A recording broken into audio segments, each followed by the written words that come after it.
Hi, I'm Rebecca Gunther with M5A1photography.com, and I'm going to tell you about how to set up portrait studio lighting.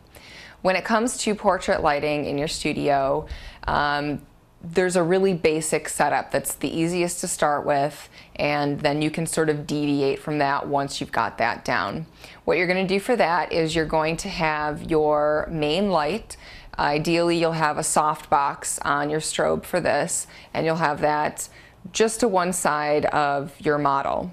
Then you're going to have either a fill light or a bounce card on the other side of your model to either bounce back the light that you're using from your main light, or you're just going to want to fill in the shadows on this side. It'll be set a little bit lower than your main light.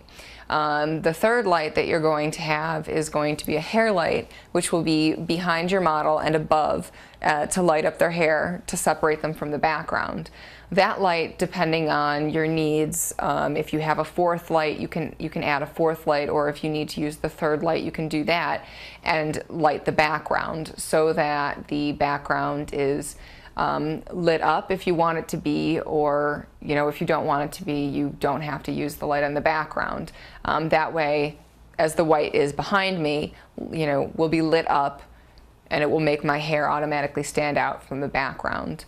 And that's just a really basic setting for portrait studio lighting.